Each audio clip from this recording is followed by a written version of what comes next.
vous présente en quelques mots notre conférencier François Dresse. François Dresse est un polytechnicien. Il a été professeur de mathématiques à l'Université de Bordeaux pendant plus de 40 ans. En tant que professeur, il s'est passionné pour l'enseignement. Et en tant que professeur, c'était aussi un chercheur. Et il a fait de la recherche dans le domaine de la théorie des nombres, puis les probabilités et statistiques. Donc, François Dresse et la logique, j'oublie la logique, ce qui est important dans notre cas. François Dresse est revenu sur Paris depuis peu et il s'active dans le cadre de l'association Pacte Civique, dont le but est de promouvoir les valeurs de démocratie et de fraternité, lesquelles sont mises à mal par les fake news et autres complots. Voilà, je passe la parole à François Dresse. Bonjour. Tout le monde m'entend? Oui. Oui. Bon. Bonjour à tous. Cette conférence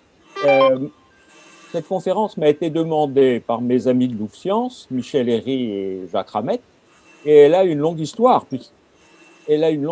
puisque prévue initialement pour le 28 mars 2020, elle a été repoussée plusieurs fois jusqu'à aujourd'hui, et nous nous sommes résignés à la donner par téléconférence.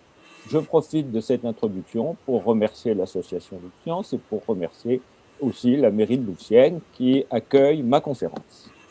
C'est une conférence à laquelle je tiens beaucoup, le sujet me tient à cœur, car je suis, comme vous tous probablement, exaspéré par les fake news, qu'on peut appeler simplement des mensonges, et les théories complotistes, qu'on peut appeler simplement des bêtises ou des délires. Je suis exaspéré, mais je suis aussi très triste de voir le manque de réaction, faute de savoir quoi répondre, faute de savoir ou d'oser répliquer. Alors ma conférence va poursuivre deux buts.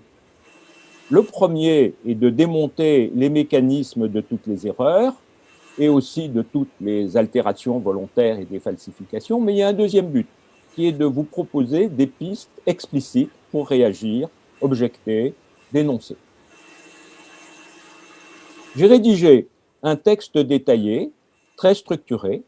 Cela forme un petit fascicule de 25 pages environ, qui est accessible en format PDF, soit sur le site de Louvre Science, soit pour ceux qui connaissent mon adresse email en me le demandant. Ce fascicule, qui est un petit peu plus développé que la conférence, comprend convenablement signalé tous les conseils que je vais donner pour réagir, objecter, dénoncer. Finalement, je voudrais que vous réagissiez, que vous ne vous laissiez pas marcher sur les neurones. C'est un sujet très linguistique.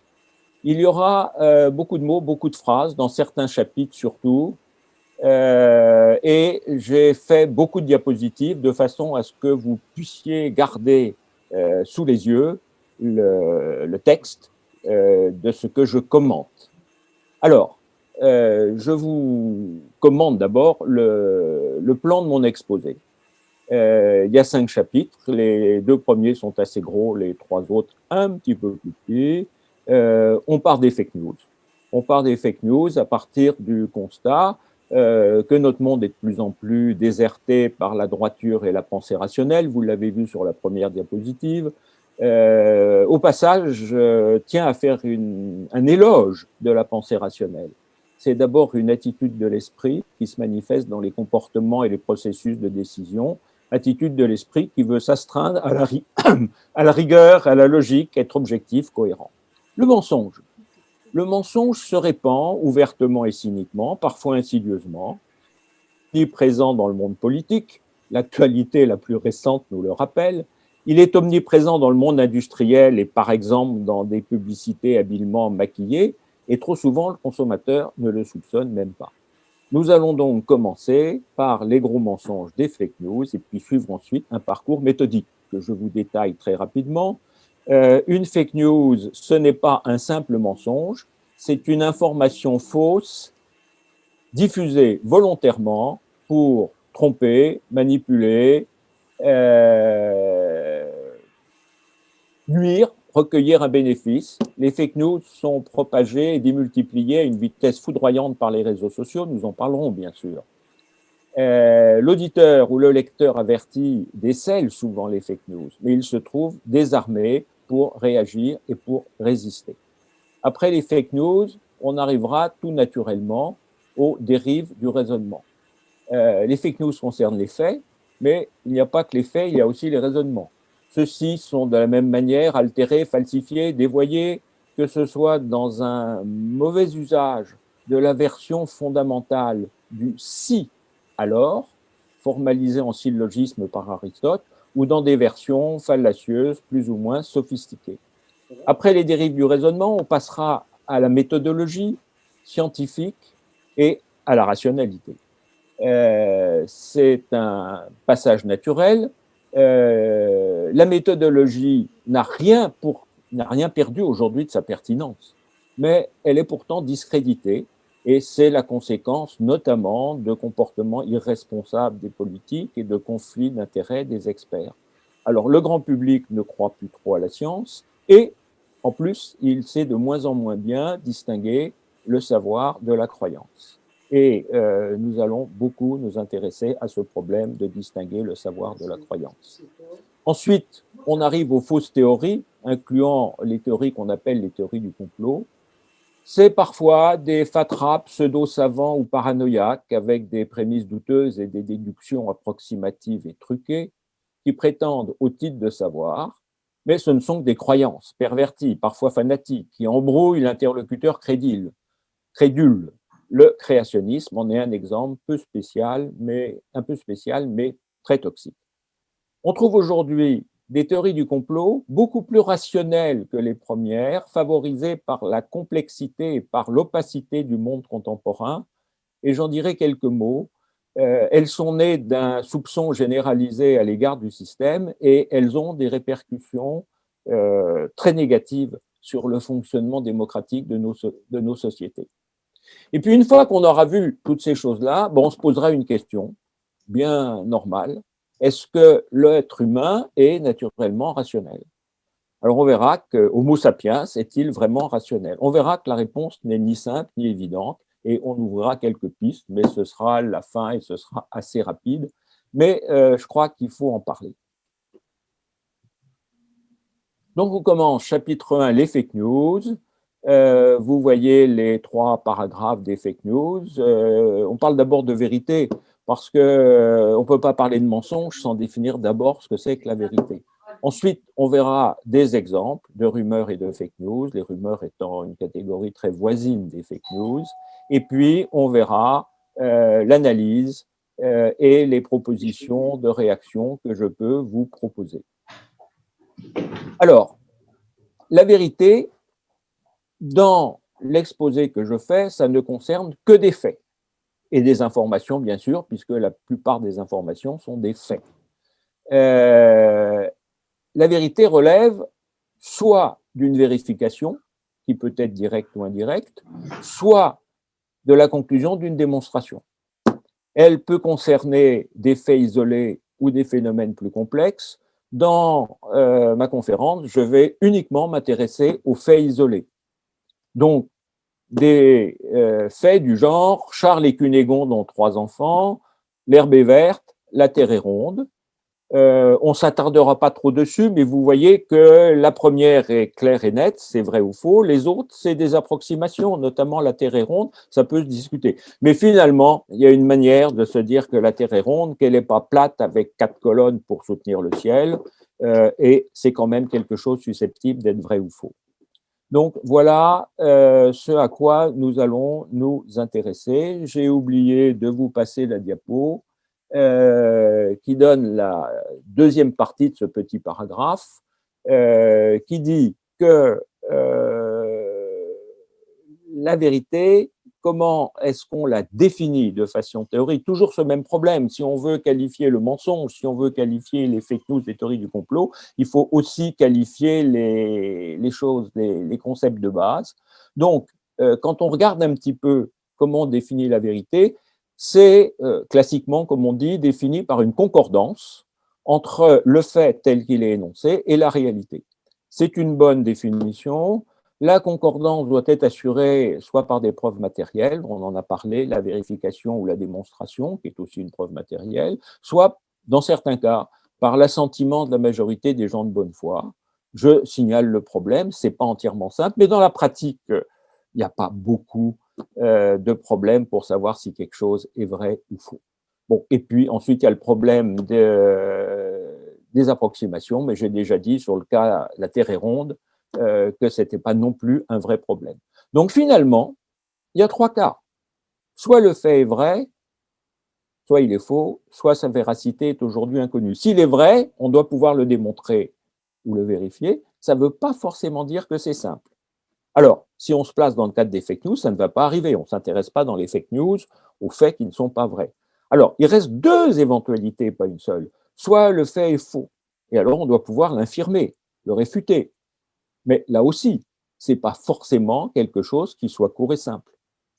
Et puis, c'est possible que la vérité du fait soit aujourd'hui inconnue, voire même inconnaissable ou inconnaissable pendant bien longtemps. Et à ce moment-là, si elle est inconnue, a fortiori inconnaissable, eh bien, affirmer que le fait est vrai, ce n'est plus un jugement subjectif, c'est simplement une croyance. Voilà un petit peu pour situer comment les choses se passent par rapport à la vérité. Alors, je passe tout de suite à la deuxième partie de ce chapitre sur les fake news, en commençant par la rumeur. La rumeur, je ne vais pas beaucoup en parler, je vais juste en présenter une.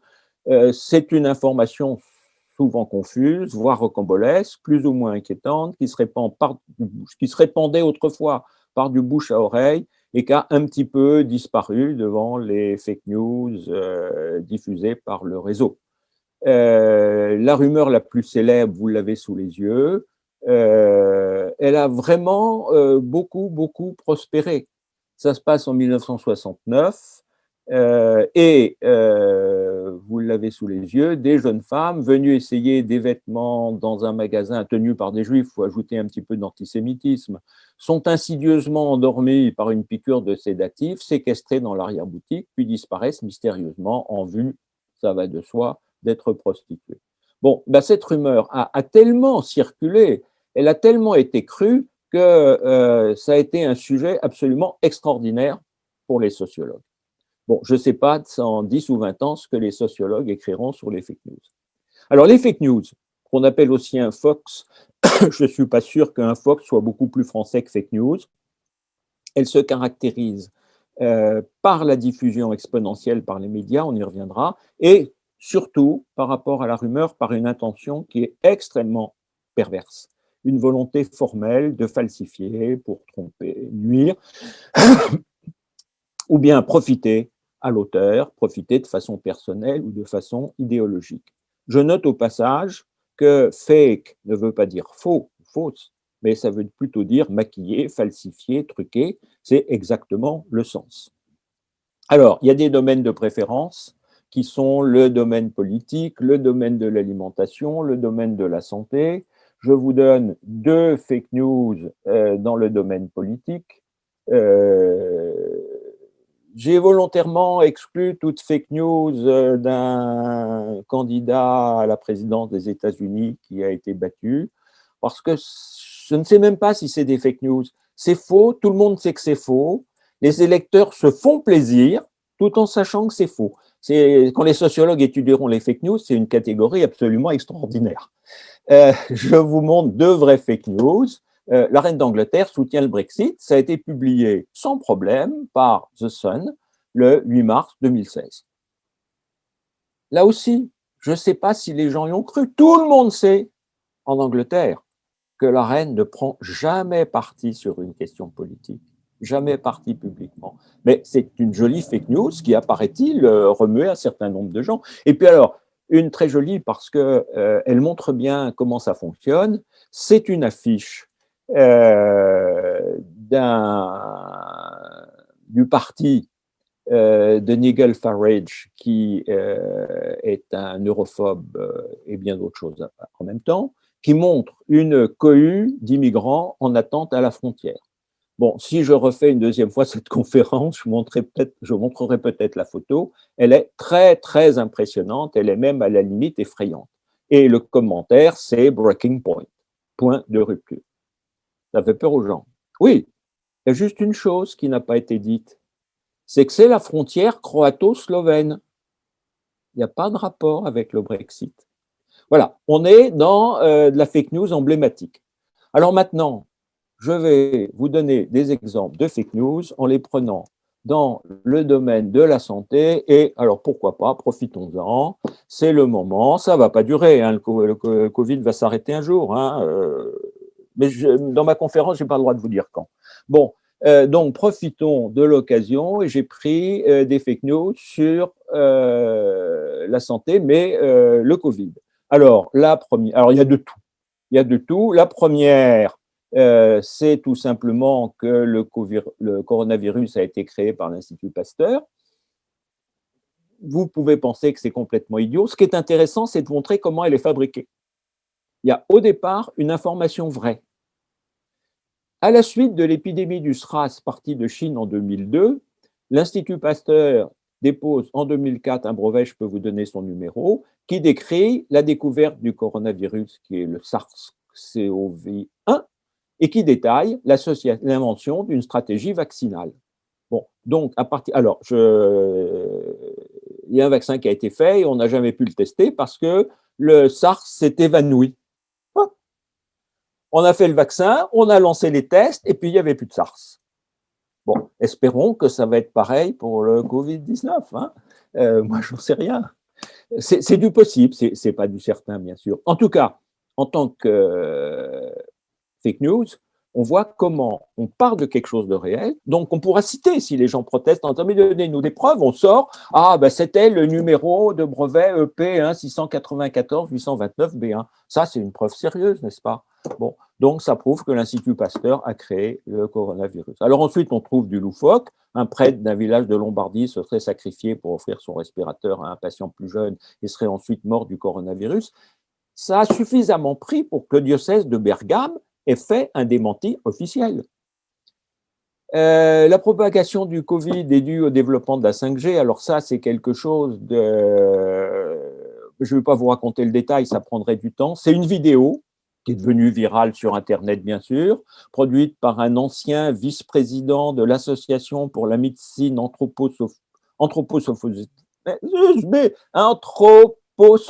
excusez-moi, aux États-Unis. Il prétend que le coronavirus provient d'exposition des êtres humains à un nouveau champ électromagnétique généré en particulier par la 5D. Bon, c'est comme ça, c'est pas vrai, bien sûr. Alors, on va pas non plus, on parlera tout à l'heure. Là, j'anticipe un tout petit peu sur ce que je vais dire sur la dissymétrie de la preuve.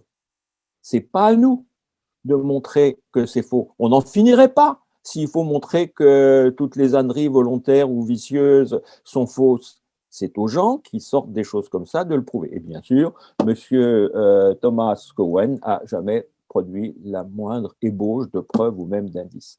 Ensuite, une personne qui parviendrait à retenir sa respiration durant 10 secondes ne serait pas touchée par le virus. C'est comme le prêtre de Lombardie. C'est grotesque, mais ça a tellement bien pris que l'OMS s'est senti obligé de démentir. Bon, pourquoi pas. Et puis alors ensuite, il y en a deux, sur les marins du Charles de Gaulle et l'hydroxychloroquine. C'est pas sur l'hydroxychloroquine que ça porte, c'est sur le fait lui-même que les marins du Charles de Gaulle auraient été guéris comme ça. C'est faux, mais c'est un peu long à prouver. Il y a sur vos écrans, sur votre Internet, des décodeurs ou des décodex ou des gens qui font profession de vous donner l'argumentation. Et puis une très drôle, l'attestation de déplacement dérogatoire actuelle. Alors l'actuelle, j'ai commencé à faire mes diapos il y a presque un an. Hein. C'est un copier-coller des Auschwitz de 1940. Ah non, c'est faux aussi, mais ce n'est pas forcément simple de le montrer, si on veut le montrer. Alors, comment réagir? Et je parle un peu en connaissance de cause parce que ce genre de réaction, je me suis trouvé à les avoir moi-même dans des réunions où j'ai entendu des fake news et où je voulais réagir. La première chose, le seul mot dans la première ligne qui devrait être en gras, c'est le mot oser. Il faut oser. Bon, vous avez en face de vous quelqu'un qui a beaucoup d'aplomb, éventuellement quelqu'un qui a une grande surface scientifique ou sociale, ou qui invoque un article, voilà. Bon, eh bien, il faut oser dire non, j'y crois pas. Pourquoi? Vous devez oser dire j'y crois pas. Pour une chose très simple, c'est que statistiquement, ce qui est incroyable est quasiment toujours faux. Alors vous risquez rien. Ne vous laissez pas impressionner par la qualité de votre interlocuteur ni par la qualité de ce qu'il cite. Alors ensuite, si vous êtes obligé d'aller un peu plus loin pour réagir, il y a une chose très simple, demandez des références. L'information qui vous est donnée, elle a un auteur. Alors l'auteur, ça peut être un individu, ça peut être donc une personne, mais ça peut être un livre, ça peut être un journal, ça peut être une agence de presse, ça peut être un site internet, c'est ça que j'appelle l'auteur. Demandez l'auteur et demandez la page. Si c'est un livre, c'est quelque chose d'assez gros.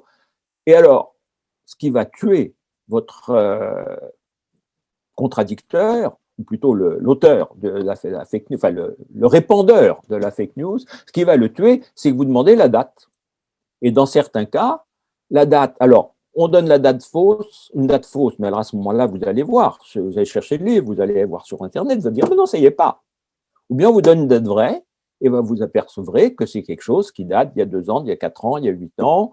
Ensuite, on a tripoté la photo, on a fait des tas de choses. Et si on donne l'auteur et la date, on a donné finalement au contradicteur les moyens de démontrer que c'est une fake news. Alors, il y a des sites qui font ça, qui le font très bien. Profitez-en si ça vous intéresse et j'essaie de vous convaincre au moins de réagir, au moins de dire j'y crois pas. Et puis, voir un peu plus, c'est pas si difficile. Alors, on ne peut pas parler des fake news sans parler des médias et des réseaux sociaux, mais ce n'est pas le sujet essentiel de ma conférence. Donc, je veux juste dire 2 mots pour dire que je me suis aperçu qu'il y avait des médias et des réseaux sociaux et qu'il y avait un rôle délétère. Bon, il faut faire un tout petit peu d'analyse quand même, bien trier les choses. Il y a 2 effets qui sont très distincts. Le premier, c'est l'effet d'amplification, soit par un effet explosion, soit par un effet saturation. Dans l'effet explosion, ça se répond de façon exponentielle, tout le monde le répond auprès de tout le monde. Dans le deuxième effet, il y a des gens au départ qui ont un intérêt à diffuser une fake news et à la rediffuser et à la rediffuser encore. Vous finissez par être saturé et l'expérience montre qu'à force de saturation, les gens réagissent moins. Dans certains cas, même ils commencent à croire à la fake news. Donc, il faut voir l'effet amplification. Et puis, il y a un deuxième effet qui n'est pas le même que le premier. C'est que n'importe qui peut affirmer n'importe quoi. C'est désastreux. Alors, pouvoir énoncer des mensonges ou des absurdités, y compris sur les réseaux sociaux, ça fait partie de la liberté d'expression, sauf à exclure la diffamation. Et ce qui me gêne, c'est pas tant qu'on puisse dire n'importe quoi, liberté d'expression.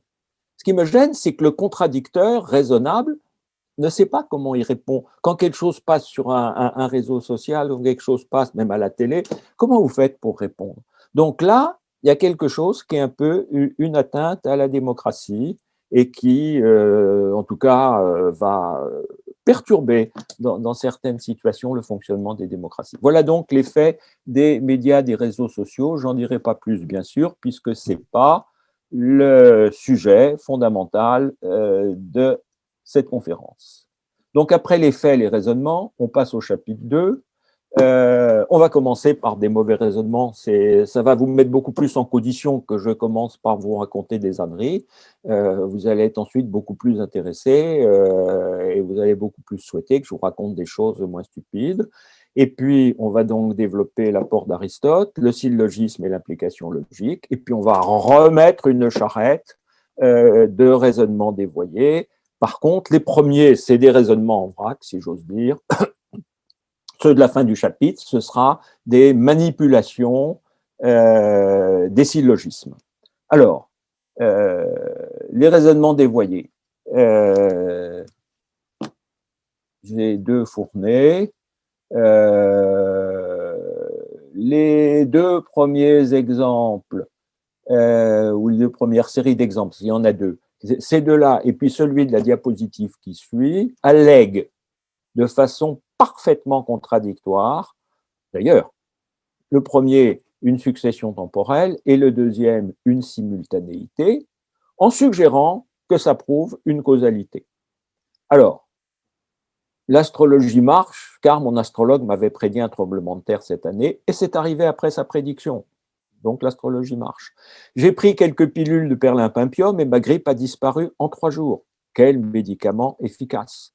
La phrase devrait être « le perlimpinpium est efficace ». Voilà. Alors, on peut faire deux remarques. J'ai envie de dire, il y a deux tares dans ces raisonnements. Il y a une tare qui est factuelle, qui n'est pas logique. La tare qui est factuelle, c'est que l'allégation de succession temporelle ou de simultanéité pour démontrer, alors c'est suggéré, mais en fait ça se veut démonstration, c'est complètement faux sur le plan des faits. Bon. Et puis la deuxième tare, c'est que en tant que syllogisme, alors je me situe un peu par rapport, un peu avant le syllogisme, mais c'est pas très grave, par rapport au syllogisme, ça rentre dans ce que j'appellerais le fait d'utiliser l'une des prémices pour en faire la conclusion. Alors, quand on fait le syllogisme, eh ben, on ne peut pas prendre une prémisse comme conclusion. Quelle prémisse ici est prise pour servir de conclusion? Une prémisse qui est une prémisse générale. Vous verrez dans le syllogisme, il y a 3 phrases qui sont prononcées. Il y en a une qui est générale et il y en a 2 qui sont particulières. J'anticipe un peu. Celle qui est générale, c'est l'une des 2 prémisses et c'est une prémisse, c'est pas la conclusion. Or ici, quel médicament l'astrologie marche, c'est quelque chose d'absolument général. Et le perlimpinpium est efficace, ça veut dire que pour n'importe qui, à n'importe quel moment, etc., c'est une phrase générale par rapport aux autres, par rapport à ma grippe à moi a disparu en 3 jours. C'est une phrase générale, c'est une des prémices, ça ne peut pas être une conclusion. Donc ces raisonnements, ceux-là et ceux de la diapo suivante, ils sont à la fois tarés sur le plan des faits et tarés sur le plan de la validité du raisonnement logique. Je signale au passage, parce que c'est très déplaisant, il faut pouvoir contrer aussi, la version perverse et fanatique. Le tsunami qui a frappé la Baranésie s'est produit après que des hommes aient commis des actes contraires à la volonté de Dieu. Donc, ce sont ces actes qui sont la cause du tsunami. Puis en plus, on pointe le doigt sur les auteurs. Bon, c'est du même tabac, c'est insupportable. Mais là aussi, il faut pouvoir repérer, dénoncer et dire c'est pas un bon raisonnement. Alors, la simultanéité, c'est un très joli syllogisme, enfin pas syllogisme, raisonnement dévoyé d'école. Plus il y a de pompiers combattant un incendie, plus les dégâts sont importants. Bon, tout le monde peut s'en apercevoir. En moyenne. C'est un peu vicieux parce que la conclusion n'est pas énoncée. On vous laisse deviner que les pompiers, c'est vraiment des salopios, ils font des dégâts absolument insupportables quand ils viennent. Et là aussi, on est dans la même situation. C'est non seulement faux sur le plan des faits, mais en tant que raisonnement, on a pris une phrase générale, les pompiers font des dégâts, qui ne peut être qu'une prémisse, et on s'en sert comme conclusion. Sur le plan des faits, il faut aller un tout petit peu plus loin, parce que ce genre de raisonnement, il est souvent fait. On prend 2 faits qui ont une même cause. Bon, dans le cas des dégâts et des pompiers qui combattent un incendie, la même cause, c'est l'incendie. À cause de l'incendie, on va appeler les pompiers. À cause de l'incendie, il va y avoir des dégâts. C'est une cause commune. Alors qu'en fait, il y a possiblement 3 possibilités. Soit l'un des 2 faits est la cause de l'autre. Ça arrive rarement. C'est pas très facile à détecter ni à prouver. Soit le cas très fréquent, eh bien, il y a une cause commune. Et alors, quand on constate que les 2 faits arrivent simultanément, ben, ça prouve rien du tout. Si, ça prouve qu'il y a probablement une cause commune qu'il faut chercher. Bon, tel que c'est énoncé, ça ne prouve rien. Puis il peut aussi qu'il y ait des coïncidences, c'est assez rare. Et puis le dernier raisonnement, c'est un raisonnement, hein. Il est abondamment listé, mais il n'est pas très intéressant. C'est un exemple de ce que j'appelle le n'importe quoi, mais dans les catalogues de raisonnement faux, c'est le raisonnement dit de la double faute. On fait deux fautes de raisonnement. Fabien ne tire pas les cheveux de ma sœur, c'est mal, mais maman, il m'a pincé. Bon, donc ça me donne le droit de lui tirer les cheveux. Non. Bien. Et puis pour réagir, eh ben, on est toujours dans le même type de réaction, mais avant d'oser, il faut diagnostiquer. Et c'est ça que je voulais principalement vous dire. Quand quelqu'un fait raisonnement, il faut diagnostiquer que c'est un faux raisonnement et il faut essayer de voir dans quelle catégorie, quelle raison vous allez donner pour convaincre que c'est un faux raisonnement. Alors maintenant, les gens qui raisonnent bien. Aristote. Aristote, c'est la logique formelle, c'est moins 330, ça fait donc plus de 2 millénaires. Aristote, il y a des gens qui croient que c'est un philosophe. Non, non, c'est un philosophe et un grand penseur et un grand scientifique. Bon, et puis je m'arrête de parler d'Aristote parce que ce n'est pas le sujet. Il est le premier à séparer deux choses qui sont sur un plan complètement différent. L'exactitude des faits, la vérité des faits, et la correction du raisonnement, la validité du raisonnement. Et il comprend qu'il ne faut pas traiter ces deux plans de la même manière et qu'en particulier, on peut échafauder une sorte de théorie du raisonnement, le syllogisme, des raisonnements, tout ce qui en est dérivé, selon des critères de validité de raisonnement, en ne regardant pas, dans un premier temps, la véracité des faits sur lesquels ensuite ce raisonnement va porter pour en tirer des conclusions. C'est parfaitement génial. Il a construit un syllogisme. Alors, vous en avez un, non, vous n'en avez pas un, vous avez un modèle. Vous en aurez un sur la diapo suivante. Ce syllogisme, il, excusez-moi,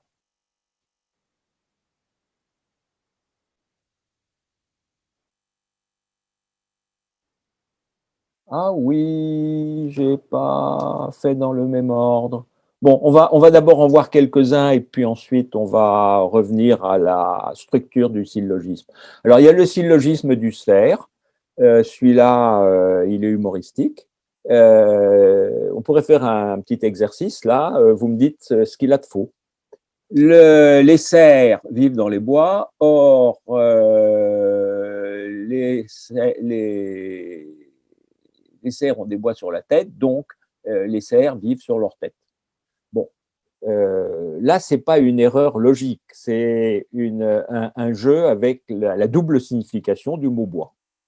Bon, on change de signification du mot bois en passant d'une assertion à l'autre. Donc, voilà. Alors, j'arrive à la structure du syllogisme. Donc, il y a. Alors, j'ai pris comme modèle, j'ai pas pris tous les hommes sont mortels, tous les hommes sont mortels. Or, Socrate est un homme, donc Socrate est mortel. C'est la même structure, je n'ai pas voulu reprendre de Socrate. Alors, le mot syllogisme, je ne sais pas s'il fait peur ou pas à certaines des personnes qui assistent à cette conférence. La scolastique, on a fait des choses abominables au Moyen-Âge, mais le syllogisme à l'état brut, c'est toujours la base de tous les raisonnements 2 millénaires et un peu plus tard. Ensuite, tout repose là-dessus. Alors, j'ai pris le syllogisme, s'il a plu récemment, le sol est humide. Or, aujourd'hui, il a plu, donc le sol est humide. C'est pas passionnant, c'est juste un exemple, mais vous verrez quand même pourquoi je l'ai pris, parce que je vais ensuite retourner la deuxième prémisse et la conclusion, et puis je vais vous montrer que ça ne marche pas. La structure. La structure, il y a 3 propositions. Une proposition, c'est, alors en logique, on dit proposition, énoncé, prédicat, formule, etc. Tout ça, c'est la même chose. C'est une affirmation de quelque chose qui peut être vrai ou qui peut être faux. dans les cas les plus simples de la logique, parce qu'on peut faire des logiques plus compliquées, c'est vraiment seulement vrai ou faux, tiré exclu. Ça pourrait être plus compliqué que ça. Donc, on prend 3 propositions et on les articule. La première s'appelle la prémisse majeure. C'est quelque chose qui est général. Bon, A entraîne B est vrai. Si A, alors B, peu importe la manière dont on le dit. B a toujours lieu quand A est vrai. On reverra plus loin les différentes manières de dire ces choses. Il y a différentes formulations, il ne faut pas se laisser piéger. C'est quelque chose qui est dans les exemples que j'ai pris et dans tous les exemples, quelque chose qui est général. Là, ici, c'est si la pluie récemment, le sol est humide. C'est universel. Bien sûr, ça concerne des faits particuliers, la pluviosité et l'humidité du sol, mais c'est valable dans tous les lieux, à tous les moments et pour toutes les occasions. S'il a plu récemment, le sol est humide. Or, aujourd'hui, ça c'est un fait particulier. Or, aujourd'hui, il a plu. Donc, le sol est humide. C'est aussi un fait particulier. Alors, le premier, c'est la prémisse majeure. Le deuxième, c'est la prémisse mineure. Et le troisième, c'est la conclusion. Grammaticalement, il arrive très souvent que les deux prémisses soient inversées. Faites attention. Et il peut arriver que la conclusion soit mise en tête, mais à ce moment-là, faut rétablir la phrase dans sa bonne grammaire. Bon, il faut que les deux prémisses viennent d'abord et que la conclusion vienne ensuite. Par contre, l'ordre des deux prémisses, c'est pas grave. Mais on en reparlera, hein, du fait que l'une des prémisses est générale et la deuxième est soit particulière, soit générale, mais beaucoup moins générale que la prémisse majeure. Et la conclusion, c'est pareil. Elle est soit particulière, soit beaucoup moins générale que la prémisse majeure. Alors, j'ai dû mettre un certain nombre de raisonnements qui font semblant d'être des syllogismes. Ceux qui sont en noir sont des bons syllogismes, toujours prémisse majeure, prémisse mineure, conclusion.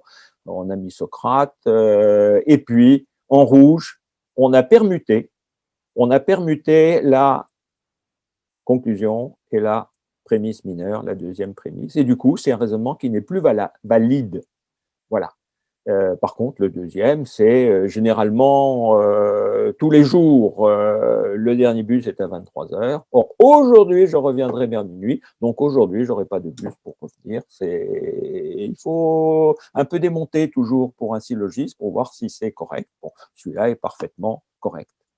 Bon, je reviens un tout petit peu en arrière. Il y a pour les scolastiques du Moyen-Âge 80 formes de syllogisme. Je vous en propose 2 quand même et pas une seule. C'est si vous avez des enfants ou des petits-enfants en 3e seconde qui ont travaillé sur la contraposition, dire que quelque chose implique quelque chose ou dire que les contraires impliquent dans l'autre sens, ça s'appelle une contraposée et ça a la même valeur en logique. Donc c'est exactement ça. Sous la forme qu'on appelle en latin le modus ponens, x vérifie A, donc x vérifie B, et sous la forme qu'on appelle en latin le modus tollens, x ne vérifie pas B, donc x ne vérifie pas A. Voilà, c'est les 2 formes de syllogisme, elles sont équivalentes et je ne vous donnerai pas les 78 autres d'ailleurs que je ne connais pas. Alors, on arrive maintenant au noyau dur de ce paragraphe sur le syllogisme et Aristote. Enfin, Aristote, ça y est, on en a parlé. Je vais vous parler de table de vérité et d'implication. Alors, je commence par les tables de vérité, vous en avez une sous les yeux. Une formule logique. Vous avez des propositions, vous utilisez des et, des ou, des il implique, des équivalents à et des tas de choses plus ou moins compliquées, et vous faites un échafaudage correctement construit. Il y a une règle du jeu, bien sûr, qui vous permet d'avoir une formule. Cet échafaudage, il est fait sur un certain nombre de propositions très particulières, qu'on appelle des variables propositionnelles. Elles sont simplement susceptibles d'être vraies ou faux. J'ai dit susceptibles parce que c'est des cas de possibles, et puis on va les examiner tous ensemble pour faire la table de vérité. Et puis ensuite, quand on va faire fonctionner, on va regarder dans quel cas on se trouve. Donc, je vous ai donné. Alors, s'il y a deux variables propositionnelles, il y a 4 cas. S'il y en a 3, il y a 8 cas. S'il y en a 4, il y a 16 cas. S'il y en a n, il y a 2 puissance n cas. Que ceux qui n'aiment pas les puissances en mathématiques oublient ce que je viens de dire. Voilà. En tout cas, quand il y a deux variables propositionnelles, il y a 4 cas. Vrai, vrai, vrai, faux, faux, vrai, faux, faux. Bien.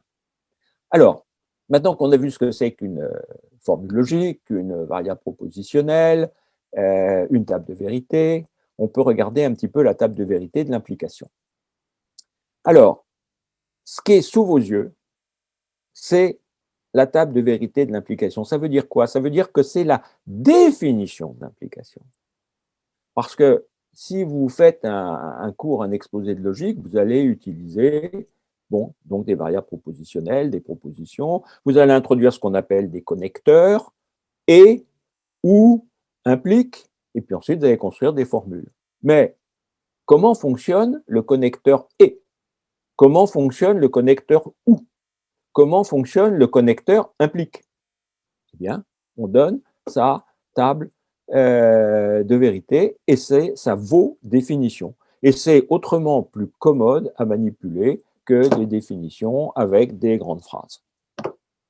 Donc voilà la table de vérité de l'implication. On peut dire on s'arrête là, on a fini, on a défini l'implication. Simplement, je sais qu'il y a parfois des gens qui disent que ce que c'est que ce truc-là, c'est un peu bizarre. Pourquoi est-ce que si vous me dites que le fait qu'Hitler ait gagné la Deuxième Guerre mondiale entraîne que le coronavirus a disparu, pourquoi vous me dites que c'est vrai alors que les deux sont faux? Bon, alors, je vais vous répondre parce que, pas longuement, parce que je ne veux pas vous indisposer, c'est un peu, tout petit peu technique. Bon, d'abord, premièrement, il y a 4 cas de figure, il faut donner une valeur de vérité aux 4 cas de figure. On ne peut pas dire, ah ben, ça va fonctionner seulement quand A est vrai et B est vrai. Alors bien sûr, quand A est vrai et B est vrai, A implique B est vrai. On n'a pas besoin d'autre chose. Mais bien sûr que si. Alors, qu'est-ce qui vous dit bien sûr que si? C'est les logiciens, c'est les mathématiciens, c'est les informaticiens qui ont besoin des connecteurs logiques, des tables de vérité pour fabriquer leurs ordinateurs avec des lampes dans le temps, puis des transistors après, puis aujourd'hui des microprocesseurs avec des circuits intégrés. Tout ça, il y a ce qu'on appelle pour un informaticien des portes logiques. Les portes logiques, on en voit, alors ça symbolise vrai, ça symbolise faux, en fait c'est des variations de tension de courant, et puis il faut qu'il y ait quelque chose à la sortie. En disant ça, je schématise un peu, mais enfin, c'est quand même bien de ça dont il s'agit. Et les informaticiens, leur but, c'est de construire des ordinateurs qui marchent. Oui, on ne peut pas leur reprocher. Alors, les logiciens savent, les mathématiciens savent, et les informaticiens en ont rajouté une couche, que l'implication ne fonctionne utilement qu'avec cette table de vérité. Alors, cette table de vérité, elle dit simplement que l'unique cas où l'implication est fausse, c'est ce que dit le bon sens. C'est le cas où A serait vrai et B serait faux. Le vrai ne peut pas entraîner le faux. Pour le reste, eh bien, on dit que tout le reste est vrai. Si ça vous choque quand A est faux, eh bien, dites-vous que ça fonctionne comme ça et qu'on n'a pas trop de choix. D'ailleurs, si on essaie de faire d'autres tables de vérité, on retombe sur des choses connues, on n'arrivera pas à avoir une table de vérité originale et efficace. Voilà, j'espère que je ne vous ai pas trop ennuyé avec les tables de vérité et l'implication, et on passe à des raisonnements erronés et fallacieux. Quelques types, alors là aussi, il faut les connaître parce qu'il faut pouvoir réagir, dénoncer, et dire, bon, alors le premier, on l'a déjà vu, c'est s'il a plu récemment, le sol est humide. Bon, ça c'est la prémisse générale, elle est vraie. Or, le sol est humide, donc il a plu récemment. Ben non. Alors, si on regarde les faits, on peut dire que le sol est humide, peut-être parce que quelqu'un a versé un seau d'eau. Bon, mais sur le plan du raisonnement, on s'aperçoit qu'il est incorrect parce qu'on a permuté la bonne conclusion du syllogisme avec sa deuxième prémisse. Donc, on a un raisonnement par permutation. Vous avez l'exemple alors du syllogisme sur la pluie et le sol humide. Vous pouvez en prendre bien d'autres. Un deuxième syllogisme faux, c'est simplement pour que la liste soit complète, hein, qu'on n'oublie pas de grands cas de figure. C'est celui où tout simplement la première prémisse, la prémisse générale, est fausse. Alors effectivement, quand on part d'une prémisse fausse, qui plus est la prémisse générale, là, on va pouvoir conclure n'importe quoi. Un diamant, bon marché. Non, la prémisse générale, c'est la deuxième. Je vous ai dit que de temps en temps, c'était la première devant et la deuxième devant, etc. Bon, donc prémisse particulière, un diamant bon marché est rare. Prémisse générale, tout ce qui est rare est cher. Et puis conclusion particulière, un diamant bon marché est cher. Ben non, c'est pas très difficile ici de dire que tout ce qui est rare est cher, c'est faux. Je ne sais pas, vous prenez un arbre qui produit exceptionnellement un fruit monstrueux et immangeable. Le fruit monstrueux est rare, et essayez donc de le vendre, sauf à un musée peut-être. Il est rare et il n'est pas cher. Voilà. Donc, ce n'est pas difficile de contrer. Alors, ma bête noire. Ma bête noire, qu'est le syllogisme à une seule prémisse. C'est le grand syllogisme des politiciens médiocres et des yakas. On oublie une prémisse, c'est plus simple pour faire un raisonnement. La criminalité augmente, donc il faut rétablir la peine de mort. Je pourrais vous en donner comme ça sur le Covid, par exemple, des syllogismes avec une seule prémisse. Ben non, il n'y a qu'une seule prémisse. Alors, si d'avoir dit qu'il n'y a qu'une seule prémisse ne convainc pas votre ordinateur, eh bien, vous rétablissez la deuxième prémisse. Vous dites, on va faire un raisonnement correct avec la criminalité augmente, il faut rétablir la peine de mort. On va faire un raisonnement correct. Si on rajoute, on sait bien, parce que les sociologues, les statisticiens l'ont prouvé, que quand on rétablit ou qu'on établit la peine de mort, on fait baisser la criminalité. Alors là, oui, si vous avez rétabli cette prémisse générale, vous pouvez dire que ce raisonnement est valide. Bon, mais s'il n'y a qu'une seule prémisse, ben, il n'est pas valide. Et alors là, vous en trouvez des tonnes, c'est un peu désagréable. Et puis j'ai mis, je ne suis pas absolument sûr que sa bonne place soit précisément à cet endroit-là, les généralisations abusives. Alors là, vous voyez que quand même, par rapport au syllogisme que je vous ai montré, vous voyez que c'est la prémisse, enfin ce qui devrait être la prémisse générale, la prémisse majeure, qui est en conclusion. C'est quelque chose qui dit que A implique B est vrai. C'est la conclusion générale. Et vous, alors, il y a ceux qui prouvent en prenant un X qui vérifie A et qui vérifie B, ou en prenant quelques-uns, quelques cas de figure, ou en prenant beaucoup, ou en faisant une statistique, ou en montrant qu'il y a liaison. Je suis désolé. La théorie du contre-exemple en mathématiques prouve que sur des myriades de possibilités, il suffit qu'il y en ait une qui soit fausse pour que A implique B vrai soit en fait faux. Donc, la généralisation abusive, je ne suis pas absolument sûr que c'est là qu'il fallait la mettre. Par contre, il fallait la mettre pour dénoncer son existence et son utilisation. Voilà qui est fait.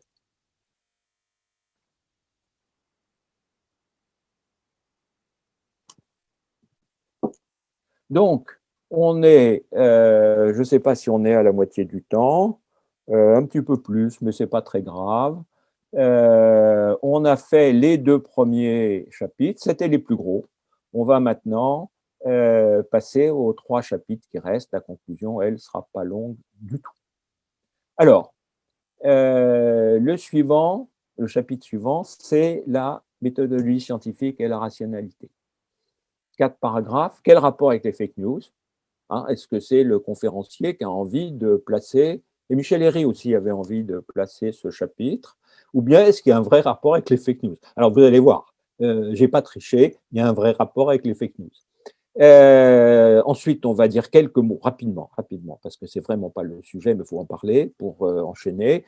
L'émergence de la méthode scientifique, la vérité en science et ses critères, et la perte de confiance aujourd'hui. Et puis, on va dire au passage que c'est pas seulement aujourd'hui d'ailleurs. La perte de confiance dans le progrès dans les sciences. Alors, la méthodologie scientifique, quel rapport avec les fake news? C'est un problème de climat. les gens se méfient maintenant, ils n'ont pas confiance. Les comportements irresponsables des politiques ou les conflits d'intérêts des experts, et on pourrait allonger cette liste avec tout un tas de bonnes raisons pour que les gens soient perplexes, et puis plus que perplexes, défiants. Les gens ne croient plus trop au progrès. Ça mériterait de très très longues explications parce que le progrès a vraiment l'air de s'être ralenti. Il n'y a pas eu de découverte majeure depuis, on va dire, la mécanique quantique. Bon, les physiciens vont m'en vouloir si je dis ça. Mais on est peut-être à une époque où on accumule des expériences, des observations avec une précision absolument extraordinaire, et puis un jour, il va surgir de tout ça une grande théorie. La science ne s'est pas arrêtée, du tout, du tout. Et puis, la réticence, elle n'est pas seulement devant le progrès avec un P majuscule, elle est devant toutes les conséquences de la science pour les citoyens. Donc les gens sont inquiets, ils ont été longtemps les spectateurs et parfois les profiteurs de ce progrès scientifique, et aujourd'hui, ils ont peur d'être le jouet de ce progrès scientifique et parfois la victime. Bon. Donc, eh bien, dans un pareil climat, les fake news et les théories du complot, ça fleurit sur un terreau fertile. Bon, je ne cherche pas à être politique, euh, mais il y a un rapport. Il y a un rapport entre les fake news et la méthodologie politique. Puis ça va être quand même le chapitre où on va faire la distinction entre théorie scientifique et croyance. C'est pas rien. Alors, l'émergence de la théorie scientifique. Il y a finalement juste deux choses que je voudrais dire. Le message, il est très court. Ça a été long, ça a été contradictoire, et à l'arrivée, c'est sérieux. La science, c'est pas quelque chose qui se fait à la va-vite, c'est quelque chose qui prend des années, des dizaines, des centaines d'années parfois. Ça se discute entre savants, et en même temps que la science, la méthodologie se trouve élaborée. La méthodologie, grosso modo, elle commence avec Thalès, c'est quoi? C'est moins 500, moins 550. Quand Thalès, en Ionie, qui était à l'époque une partie de la Grèce et aujourd'hui l'Asie mineure, quand Thalès se rend compte que c'est un peu difficile de faire de la science si on ne fait pas de l'observation. On ne peut pas seulement trouver la science dans les livres et dans les déclarations des précédents. Donc, et puis quand même, Thalès pose un peu l'ébauche de la méthode scientifique, et puis ça se termine, quoi, non pas qu'on n'ait rien fait depuis, ça se termine au XVIIe siècle, quand arrive la mesure et les instruments de mesure.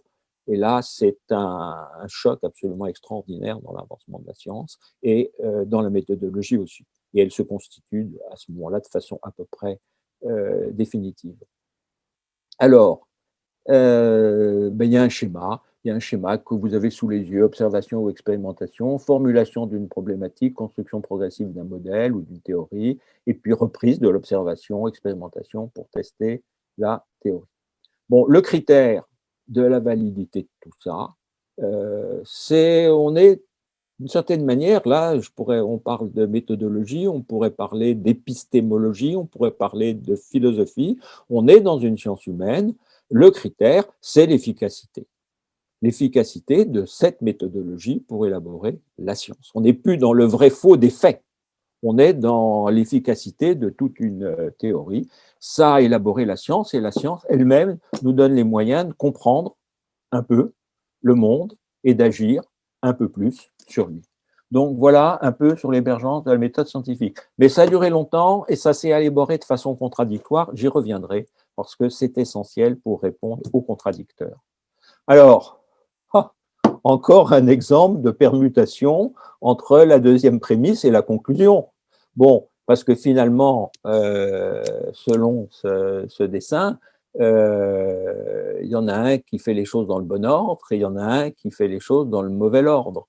On ne peut pas donner la conclusion avant les prémices. Bon, donc voilà, on a tout dit avec ce dessin humoristique sur certaines déviations.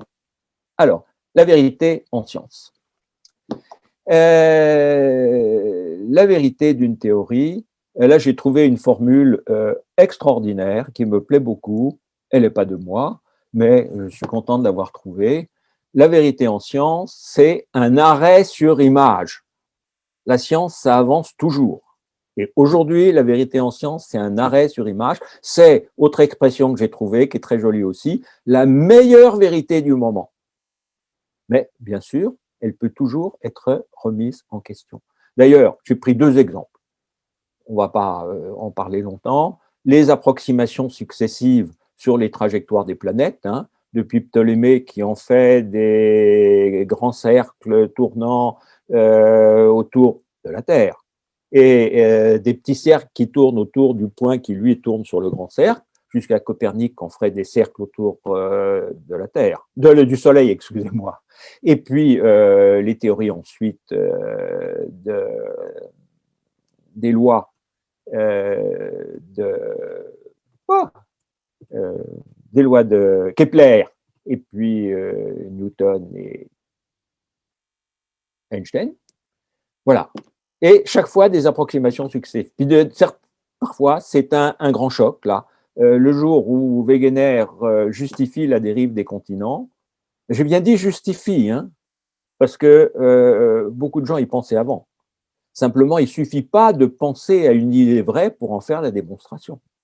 Or, ce qu'a fait Wegener, ce n'est pas de découvrir la dérive des continents, c'est de proposer un certain nombre d'éléments qui étaient une justification. Et puis ensuite, après Wegener, on a trouvé la tectonique des plaques, ça améliore la compréhension des choses. Bon, donc voilà, c'est la science qui avance, elle remet en question. Hein. La vérité, c'est un arrêt sur image, et puis l'arrêt sur image, ben, il peut être remis en question. Il est aussi question des conditions méthodologiques de la qualité d'une théorie. Si ça vous intéresse, vous lirez en détail dans mon petit fascicule, si vous allez le chercher. Vous y trouverez. Il y en a qui vont de soi. La simplicité ne va pas forcément de soi. Vous avez des tas de phénomènes actuellement en astrophysique. Si vous mettez 4 variables, vous n'y comprenez rien. Si vous mettez 6 ou 8 ou 10 variables, vous expliquez tout, mais en fait, vous n'avez rien expliqué. Parce qu'avec le nombre complémentaire de variables qu'il faut, on arrive à expliquer n'importe quoi. Bon, donc, les conditions méthodologiques, ce n'est pas n'importe quoi. Pardon de l'abus de n'importe quoi. Ce n'est pas préjudiciable à la santé. Il reste une question quand même. Quand on a vu les conditions méthodologiques de la qualité d'une théorie, il y a ce qu'on a coutume d'appeler maintenant le critère de scientificité. Quel est le critère qui permet de distinguer une proposition qu'on va qualifier de scientifique d'une proposition qu'on va qualifier de non scientifique? Et c'est là que vient se nicher l'essentiel de la différence entre savoir et croyance. Les propositions scientifiques constituent des savoirs, les propositions non scientifiques constituent des croyances. Donc, ce chapitre, il fallait vraiment le faire. On n'a pas beaucoup parlé de scientificité tant qu'on n'a trouvé personne qui donne le critère. Et le critère, c'est donné par le Britannique d'origine autrichienne, tout le monde n'était pas forcément resté dans son pays à l'époque, en 1933, Karl Popper, il propose la réfutabilité. C'est assez extraordinaire, parce que personne n'avait jamais pensé à ça, et depuis que Popper y a pensé, ça fait quand même 100, on va dire...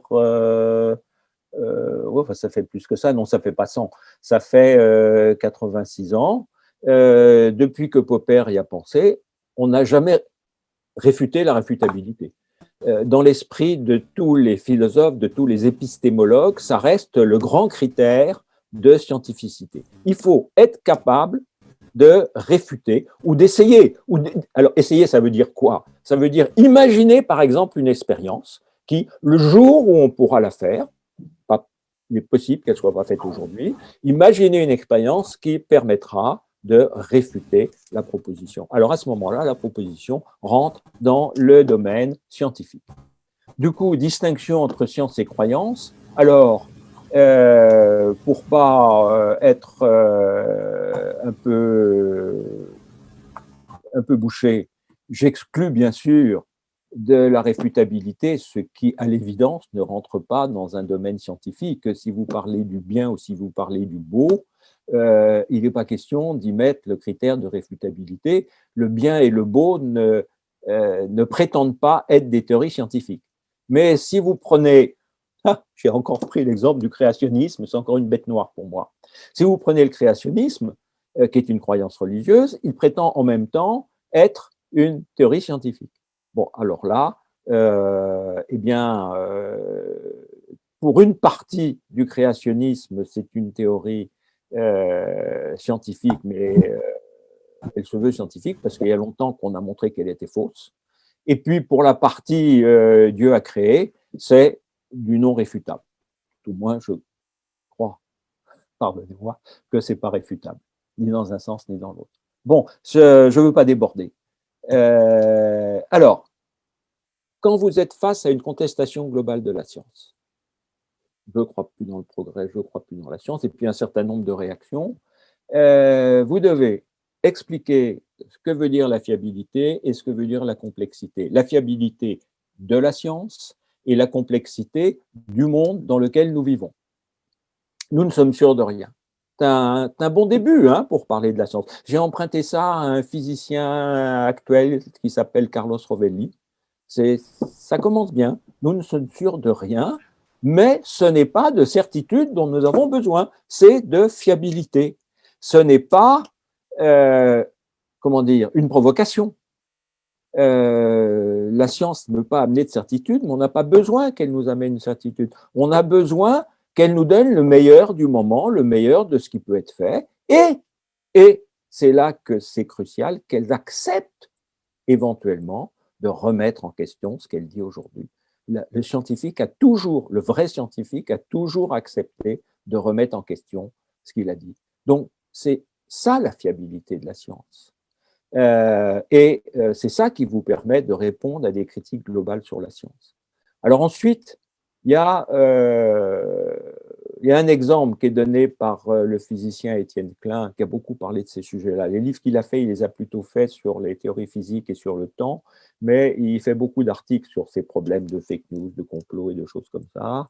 Un jour, à la sortie de son cours, il y a un étudiant qui est venu lui dire « Ah, monsieur, il faut que je vous dise, la relativité, je n'y crois pas. » Bon, à mon avis, ça ne mérite même pas de réponse. C'est grotesque. Les théories qui contestent la relativité sont complexes. Le monde est complexe.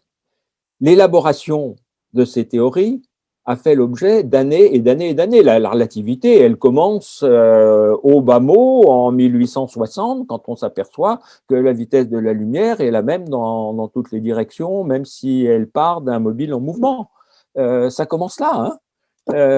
C'est 50 ans, au bas mot. Et si j'étais historien des sciences, ce que je ne suis pas, je pourrais peut-être vous montrer que ça a duré 100 ans et pas 50 ans.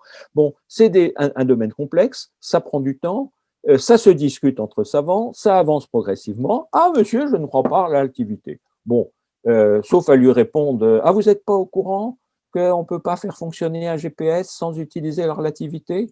Bon, on peut faire cette réponse-là, mais c'est polémique, hein, ça ne dit rien sur le fond.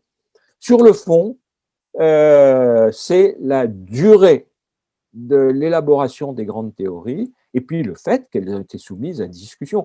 Pensez, moi je ne sais pas, par exemple, à des choses comme la génétique, la théorie chromosomique, c'est incroyable. Les gens qui, je pense à d'autres domaines dans la théorie des tests en statistique, il y a eu des choses qui ont... C'était des mathématiques avec des démonstrations dans les deux sens. Il a fallu 30 ans pour arriver à se tirer d'affaire. Mais à l'arrivée, quand les savants se sont mis d'accord entre eux, eh ben, on a quelque chose de sérieux qu'on ne peut pas contrer en disant « je n'y crois pas ». Alors, la perte de confiance, on en a déjà beaucoup parlé. Je ne sais pas si j'ai grand-chose à dire parce que ce qui est écrit dans cette diapo, je l'ai pratiquement déjà dit.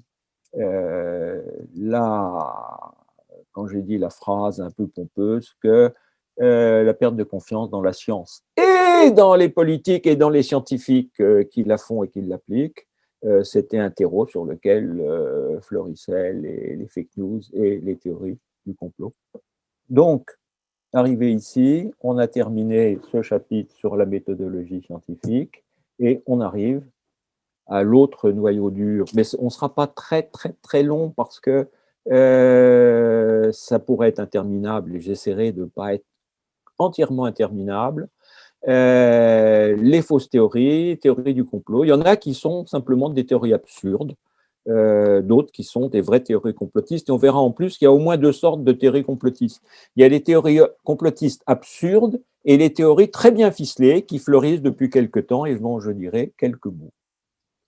Alors, les théories, c'est ce que j'ai appelé les petits savoirs, simplement parce que c'est de l'ordre du croire, c'est pas de l'ordre du savoir, et c'est pas une fake news. Une fake news, ça concerne un fait précis, ou une information sur un fait précis, qui peut être permanent, mais l'information, elle est ponctuelle. Donc la fake news, c'est ponctuel. Là, quand les gens croient que les femmes sont plus intuitives que les hommes parce qu'elles utilisent plus leur cerveau droit, tandis que les hommes utilisent leur cerveau gauche, celui de la rationalité, on est devant une micro-théorie scientifique.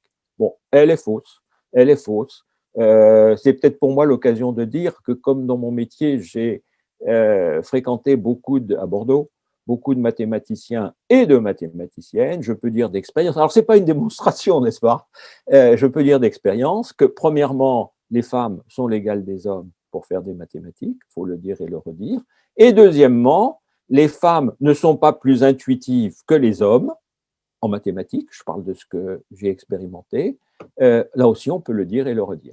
Autre petite théorie absurde, seuls 10% de notre cerveau est utilisé et l'exploitation de la partie dormante pourrait notamment nous permettre d'avoir des habiletés paranormales. Non, non. Mais je ne vais pas vous montrer en 3 minutes que c'est faux. Hein. Les théories du complot ou les savoirs absurdes, ou les pseudo-savoirs absurdes, si on veut les réfuter, ça prend du temps. Bon, mais les cogniticiens, les neurologues aujourd'hui sont convaincus qu'on utilise notre cerveau à 80-90% de sa capacité. Il n'en reste pas beaucoup sous le capot, malheureusement.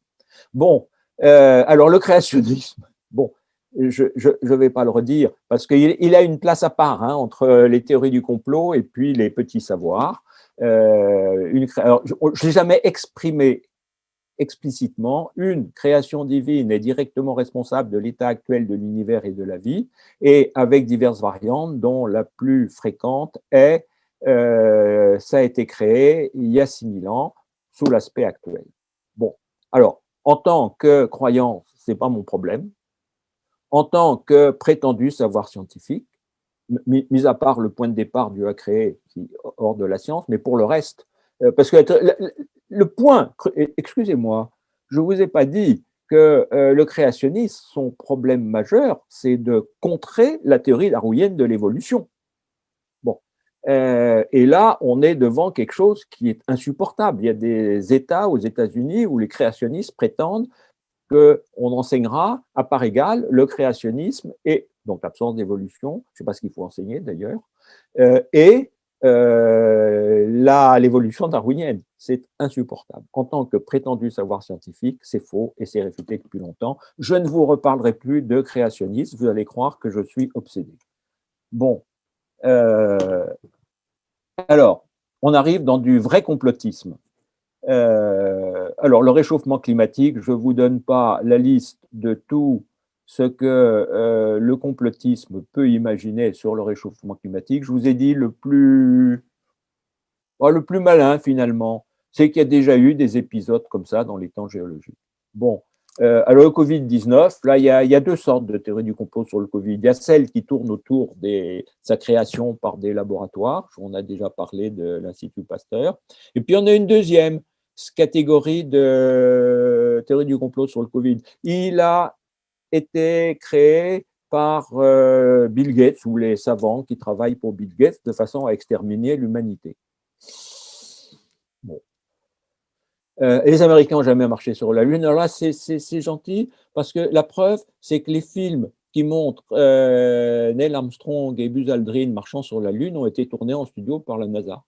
Comme s'il n'y avait pas des tas d'autres preuves qu'ils ont été sur la Lune. Et même chose pour la Terre plate. Alors la Terre plate, on n'en parlerait pas s'il n'y avait pas de temps en temps une enquête d'opinion qui disait qu'il y a 10% des gens qui y croient. Hein, et une grande galette avec le pôle Nord au milieu et autour un grand mur de glace qui s'appelle l'Antarctique, qui empêche de se pencher par-dessus et de tomber. Bon, si 10% des gens y monumental. Alors là aussi, la preuve, c'est que les photos de la NASA qui montrent la Terre, l'horizon courbé, ont été truquées, comme s'il n'y avait pas d'autres preuves. Les Grecs savaient qu'on connaît la forme de la Terre en regardant l'ombre sur la Lune au moment des éclipses de Lune. Ça fait un bout de temps quand même qu'on sait ça.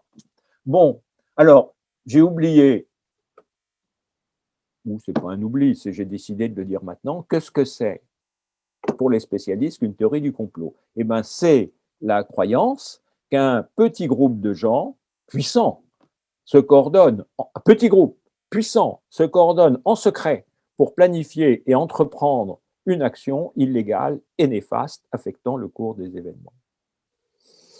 Je vous passe les détails.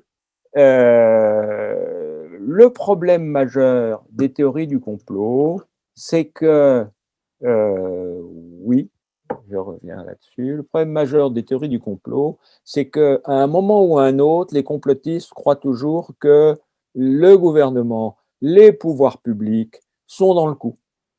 Donc, par principe, les savants, tous les gens qui savent, par principe, ces gens-là défendent la théorie complotiste. Donc, chaque fois qu'ils vous disent ah, non, non, non, non, non, c'est pas vrai que, bah, ça veut dire en fait qu'ils jouent le complot.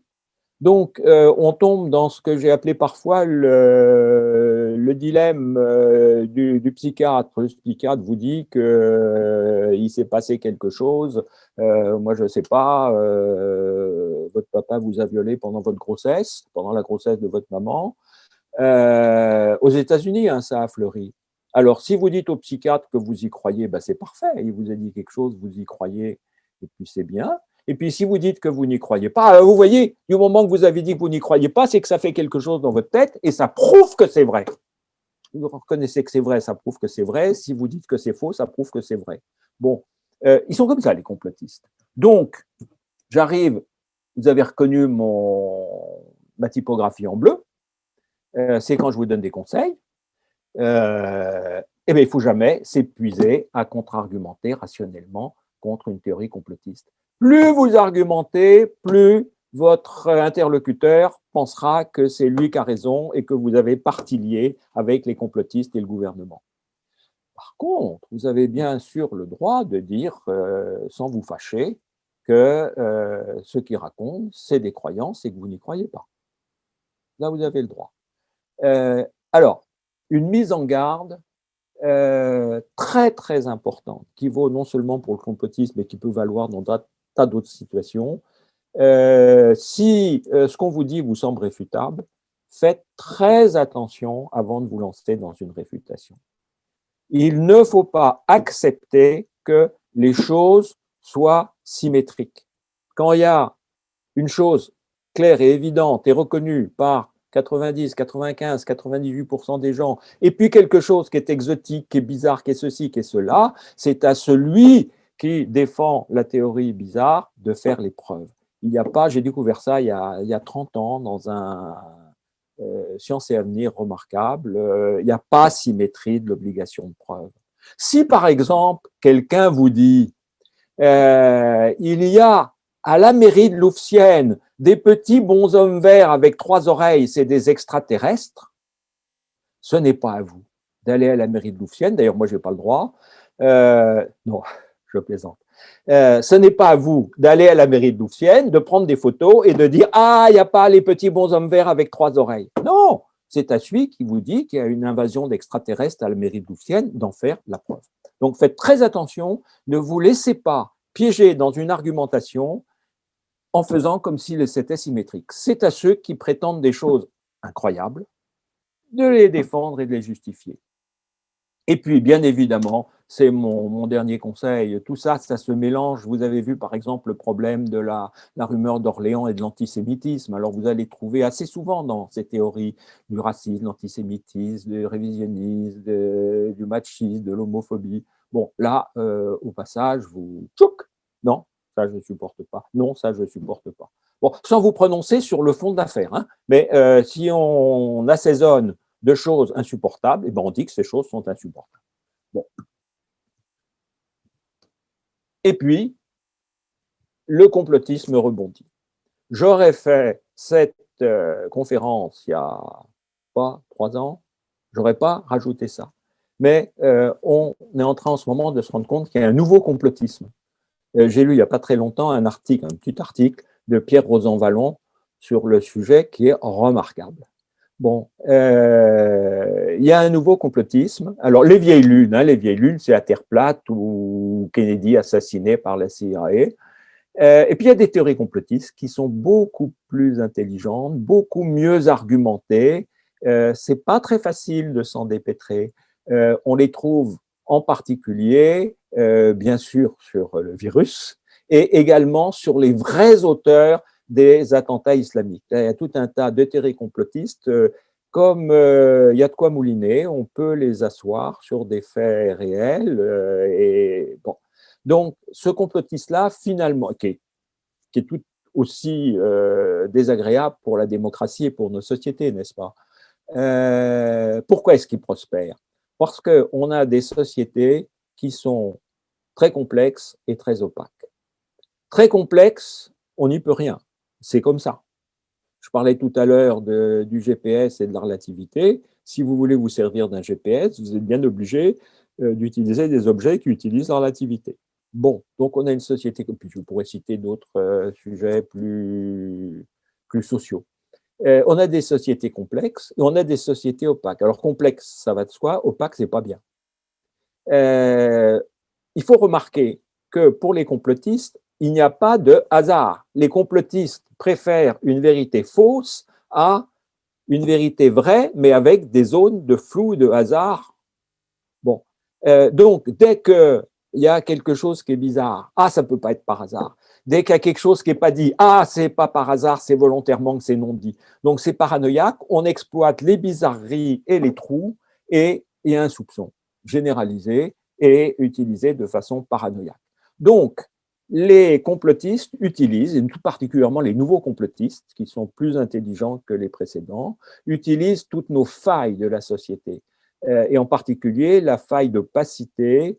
On a actuellement, je ne voudrais pas prendre des exemples concrets, vous en devinerez vous-même, des savants et des décideurs qui n'aiment pas toujours parler le langage vrai, qui n'aiment pas toujours dire tout, qui n'aiment pas dire quand ils sont incertains, quand ils ne savent pas. Pourtant, c'est essentiel. Quand on veut, si on veut que la société soit meilleure vis-à-vis du complotisme et des fake news, il faut accepter de dire pourquoi dans certains cas on ne sait pas. Bon, et puis il faut donc on va se poser des questions, on va être incertain parfois. Dernière remarque, il n'y a pas assez de gens qui résistent, que ce soit les fake news ou les théories du complot. On dit n'importe quoi et il n'y a pas assez de gens qui se transforment en militants du réel. Alors, en ce moment, c'est en train un peu de frémir. Hein. Je crois qu'à cet égard, monsieur, m'ont dit Trump, nous a rendu un grand service. Les gens se disent, si on ne réagit pas, ça va empirer. Bon, donc, alors, nous devons tous réagir, je vous le redirai bientôt. Ah, dans ce chapitre sur les théories du complot, j'ai envie de vous parler du principe de précaution et de la vaccination, mais je vais être très prudent, d'abord parce que c'est des sujets chauds, et je veux simplement dire, sur le principe de précaution, qu'il est symétrique, contrairement à ce que croient un certain nombre de gens. Faire quelque chose qui présente des dangers, c'est faire quelque chose qui présente des dangers. Mais ne pas le faire, c'est se mettre dans une situation qui va avoir des conséquences, elle aussi, conséquences qui peuvent avoir des dangers et que dans ces conditions, il faut essayer de sous-peser, je ne dis pas que c'est simple, les dangers du faire et du non-faire. Mais on ne peut pas traiter le principe de précaution, on ne peut pas peser quelque chose sur une balance à plateau si on n'utilise qu'un seul plateau. Bon. Il n'y a plus beaucoup de balances comme ça, alors ce genre de discours n'est peut-être pas compris par tout le monde.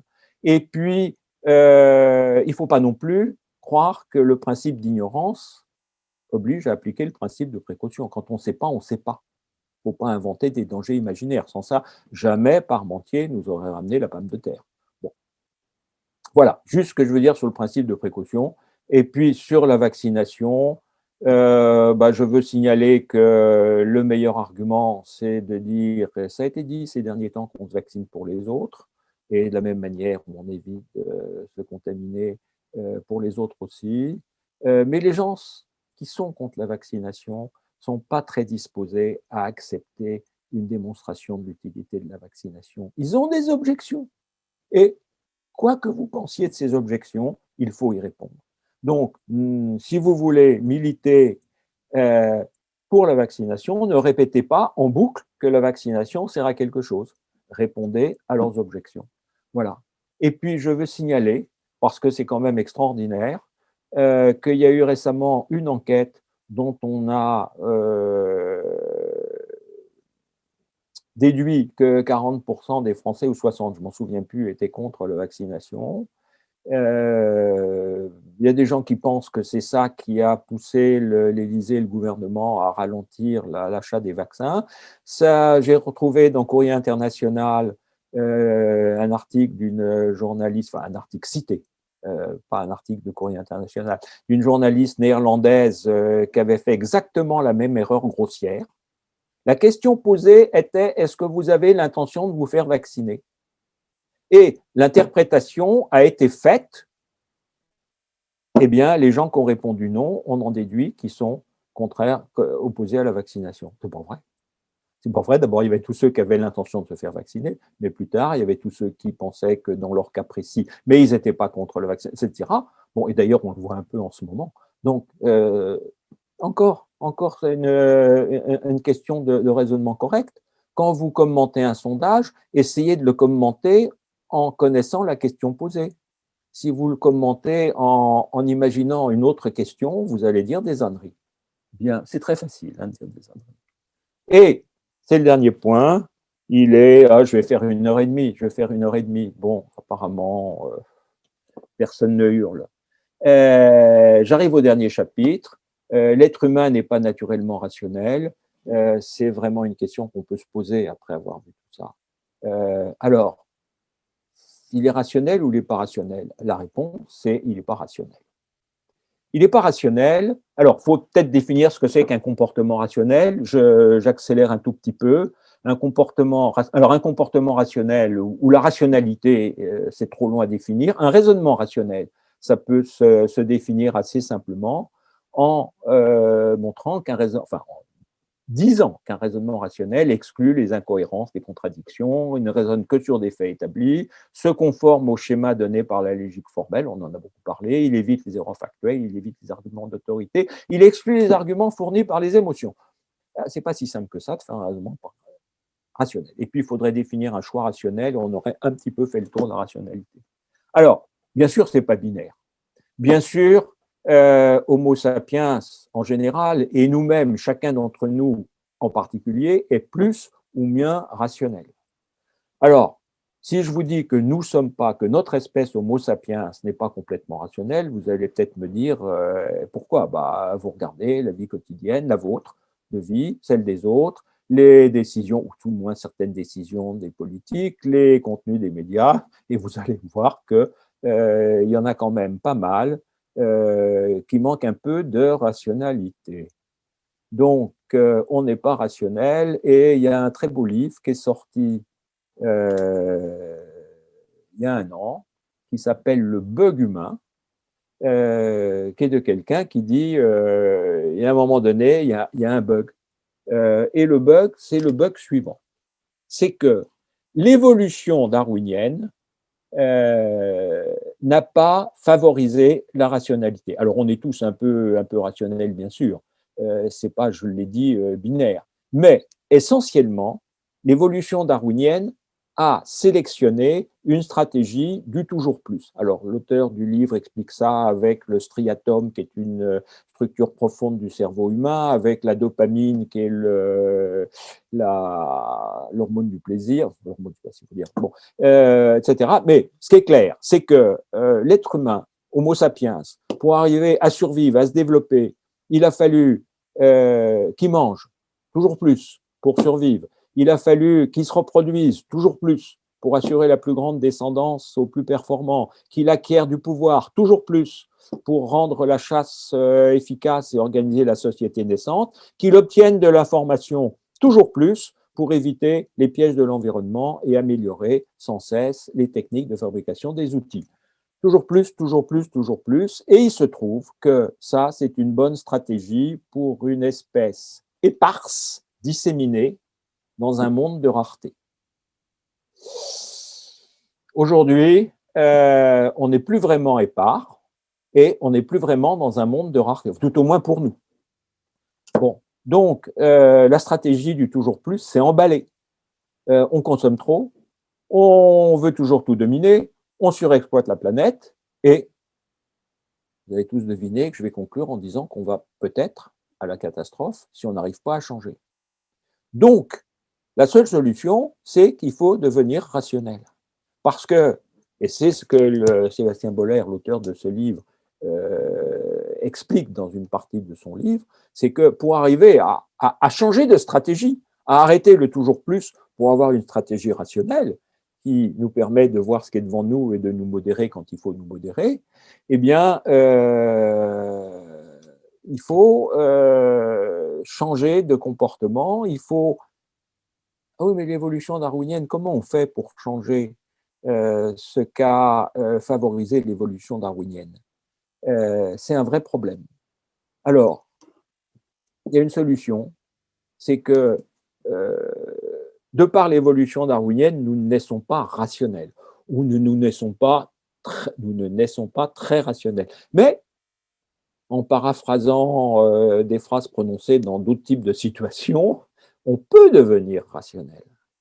En tout cas, on peut devenir plus rationnel, c'est certain.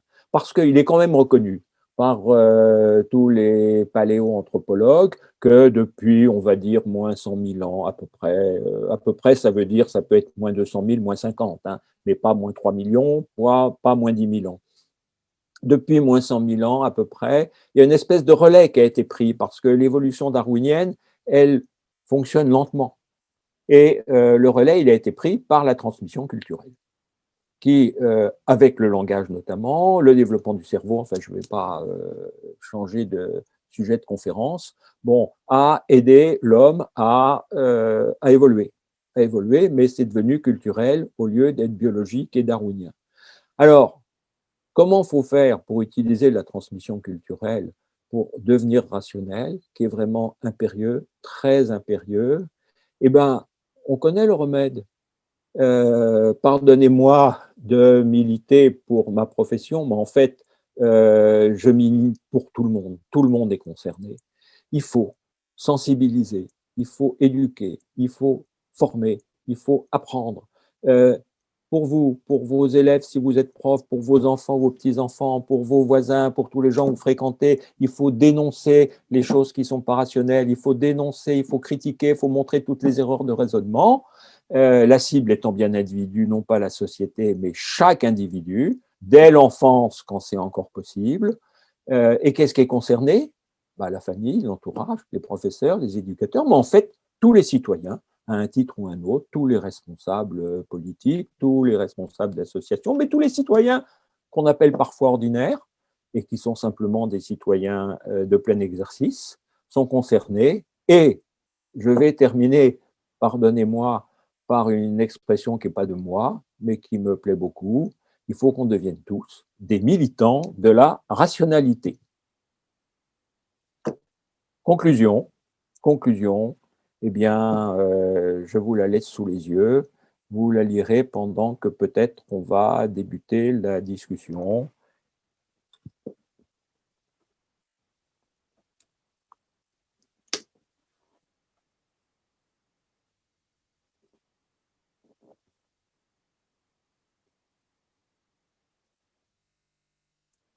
micro, là, si tu parlais. Non, non, mais faut laisser à chacun le temps de lire. Hein. Le temps de lire. J'aurais dû mettre ça, c'est plus rapide à lire. Bon. J'ai demandé, mais il faut qu'il...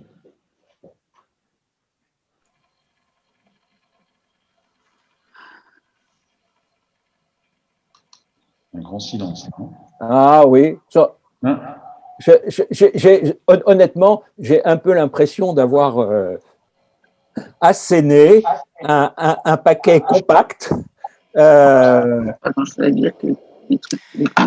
Donc, si je peux réagir sur cette dernière, ces mensonges qui nous gouvernent, rien que le titre déjà, je trouve qu'il est dangereux ce titre, parce que c'est le titre de l'article que vous nous mettez là, et c'est très dangereux, je trouve, rien que le titre provoque la polémique, enfin, provoque la fake news. Le titre, c'est mensonges qui nous gouvernent? Oui, ouais. C'est dommage que ce soit le titre de son article. Oui, là. Parce que là, c'est carrément, on entre dans la fake news. Bah, enfin, c'est ce que ça me. Après tout ce que vous venez de dire, c'est ce qui me choque le plus. Oui. Parce que là, c'est reparti. Si ça repart sur les médias ou sur les réseaux sociaux, tout le monde va dire, eh ben voilà, c'est des mensonges qui nous gouvernent. On entre totalement dans le syllogisme. Mais enfin bon, ça c'est une anecdote, hein, mais... Non, mais j'ai envie de vous répondre que vous avez dit que ce titre déclenche la polémique. Il y a quand même beaucoup de mensonges qui traînent. Alors effectivement, ces mensonges qui nous gouvernent, ça ressemble à un titre d'article dans un journal. Ah ouais. Mais la polémique, est-ce que en soi, la polémique, elle est mauvaise? Quand la polémique joue un rôle de sensibilisation, quand ça pousse les gens à réfléchir à ce qui leur était pas venu à l'esprit, et quand ensuite elle est mesurée, qu'on ne va pas s'empoigner et s'injurier, la polémique, c'est pas la contradiction. Vous savez, le contraire de la différence, de l'opposition, de la polémique, c'est l'électroencéphalogramme plat. C'est pas non plus souhaitable. Non, mais il y aurait eu un point d'interrogation à la fin. Ah, c'était plus intéressant. Ah. Ça, c'est une affirmation, ça. Écoutez, ça me dérange beaucoup. Écoutez, là, mais c'est pas vous, hein, ça c'est pas vous. Je crains de ne pas avoir gardé ce numéro de courrier international et de ne pas pouvoir aller voir si par hasard c'est pas moi qui ai fait sauter le point d'interrogation. Ah probablement pas parce que je suis très pointilleux, mais j'en suis pas sûr. Bon, ben, merci François pour ce brillant exposé et combien nécessaire et indispensable. Maintenant, les questions peut-être. Moi, j'ai une question à François. Oui. Bonjour François. C'est Monica. Qu'est-ce que c'est la vérité pour toi? La vérité? Oui. Ah. À la fin, tu parles de la vérité.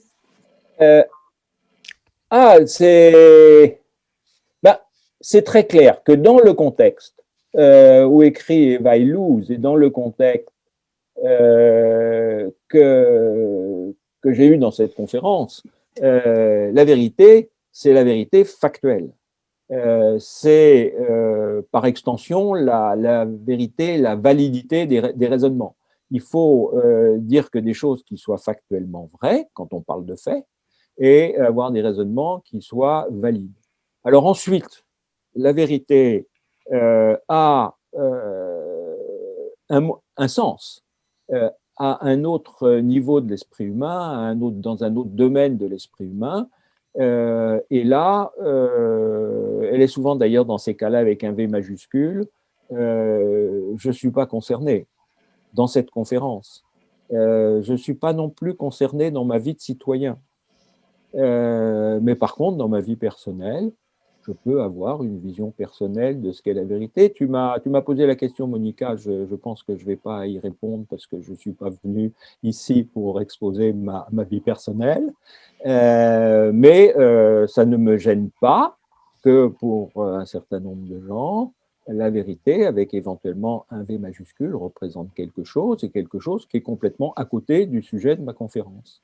Mais il y a aussi tout un domaine qui est le domaine des faits et le domaine de la science, et là, la vérité, elle a un sens assez simple que j'ai décliné un peu tout le temps. Voilà. Ok, merci, ça me convient. Et c'est Renaud qui parle. Oui.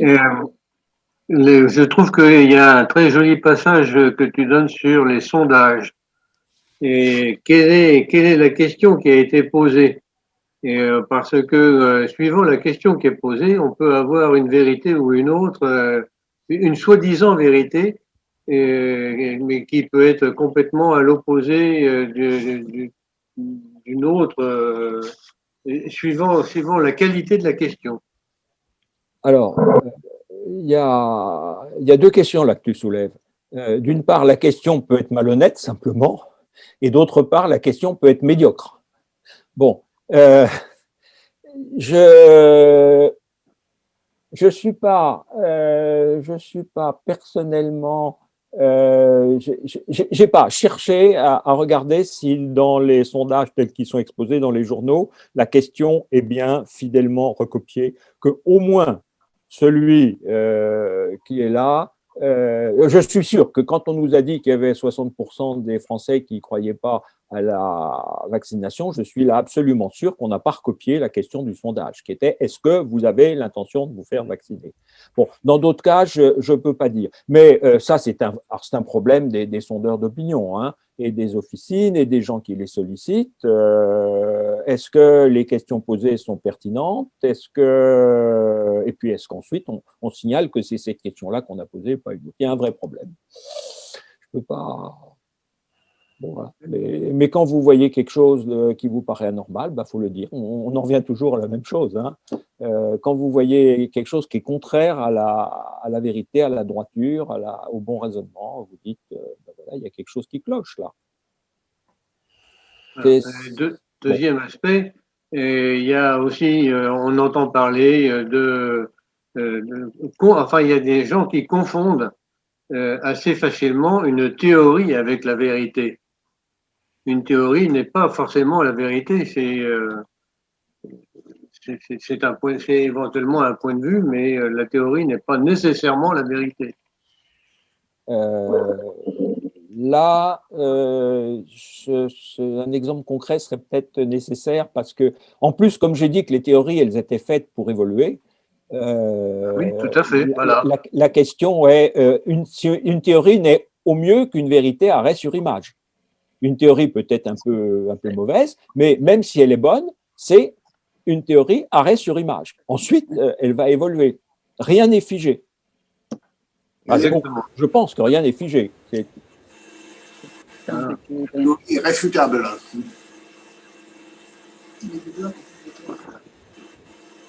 Oui.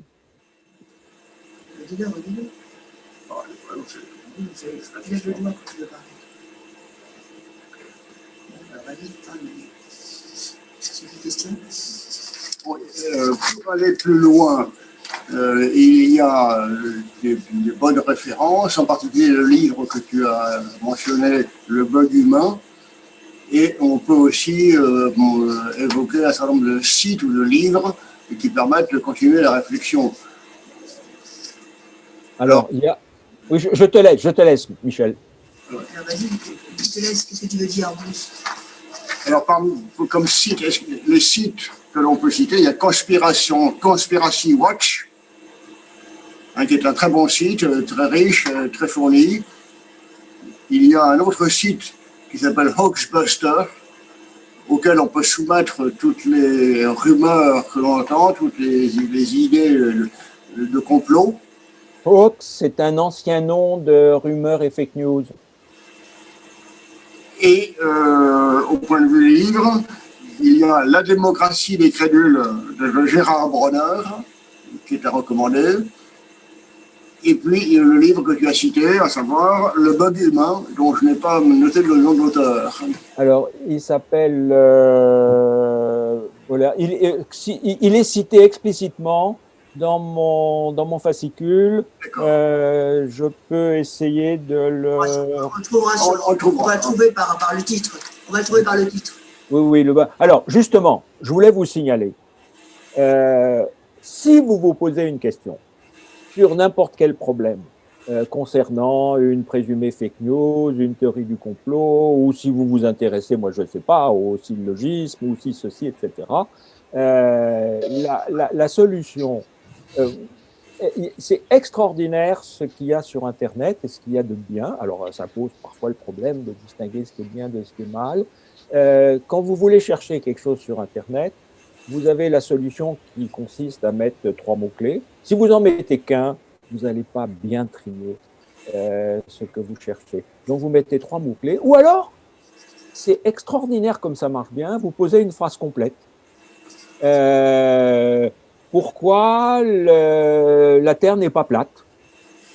Et là, vous allez être immédiatement, les moteurs de recherche sont programmés pour comprendre des phrases complètes, ou au moins en sortir la structure et les mots-clés, et vous allez immédiatement être embarqué sur des sites qui vont vous donner des justifications que la Terre n'est pas plate. Remarquez, ça, c'est pas intéressant, il y a d'autres réfutations qui sont plus intéressantes. Voilà. Alors, les livres de Gérald Bronner que vient de citer Michel, il est extraordinaire, Gérald Bronner. C'est un croisé d'un sociologue qui a eu un maître en philosophie qui est un peu ou en sociologie qui est l'opposé de... J'ai un problème avec les noms propres, ça me reviendra. Un sociologue très connu qui est mort assez jeune. Bon, peu importe. Gérald Bronner, B-R-O-2-N-E-R, a écrit 13 livres. Il y en a un qui est une expérience personnelle dans un asile, mais les 12 autres, ils sont tous sur le sujet. Et alors là, c'est pareil. Si vous voulez savoir, vous allez voir Gérald Bronner sur Internet et puis vous verrez des résumés des livres ou des choses comme ça. Voilà. Mais c'est vraiment un très grand auteur sur le sujet. J'avais une question. Pierre Facon, j'avais une question. Oui. Moi, je m'intéresse beaucoup à la science depuis très très longtemps. Je fais de l'astronomie, on a un petit peu échangé. Et donc, je me posais la question par rapport à la notion de rationalité. Est-ce que, d'après vous, de suivre son intuition, est-ce que c'est d'être irrationnel ou rationnel? Et parce que est-ce que le fait d'être trop rationnel, c'est pas finalement... Non, mais quel est le début de la phrase? Pardon. Ah, pardon. Le début de la phrase, c'est est-ce que le fait de suivre son intuition, suivre son intuition, rationnel ou irrationnel? Et est-ce que le fait d'être trop rationnel, on n'est pas enclin à répéter finalement ce que les autres ont fait, de ne pas découvrir des nouvelles choses par le fait de son intuition? Donc, est-ce que l'intuition, le fait de suivre son intuition, c'est d'être irrationnel?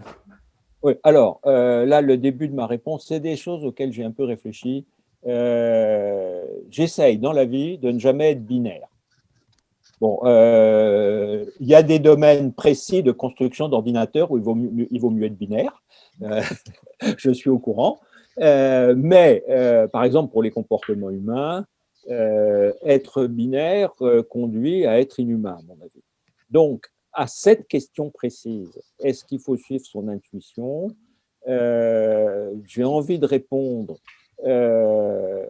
oui, bien sûr, mais il faut d'abord, si vous n'avez pas d'autre solution, sous la main. Si vous êtes dans un problème connu, reconnu, et s'il y a une solution qui n'est pas celle de votre intuition, il faut aussi examiner l'autre solution. Mais si vous êtes devant quelque chose de nouveau et que vous êtes tenté de suivre votre intuition, je vous réponds oui, bien sûr. Enfin, je vous réponds, je ne suis pas l'oracle. Hein. Personnellement, je vous réponds oui, bien sûr, mais en gardant un œil dessus. Vous gardez un peu le contrôle de l'intuition pour voir si à un moment donné, vous n'allez pas sortir des clous. Voilà. Mais je ne suis pas contre suivre son intuition. Et quant à être trop rationnel, alors, si je réponds aussi à cette question-là, quant à être trop rationnel, eh bien, oui, c'est un écueil. Mais pour quelques-uns qui sont rationnels jusqu'à en être pénibles, et je fais peut-être partie de cette catégorie d'individus, il y en a tellement qui ne sont pas assez rationnels. Voilà, donc, mais entièrement rationnel jusqu'au bout des ongles, c'est insupportable, y compris pour l'individu lui-même.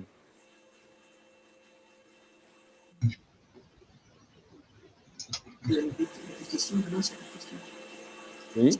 Y a-t-il d'autres questions?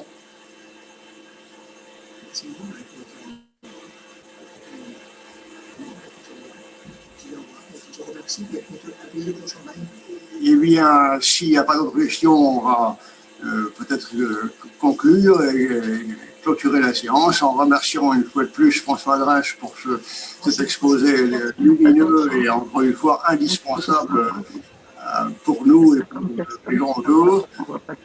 Et on regrette beaucoup que le Covid nous empêche de boire un verre ensemble à la suite de cette causerie.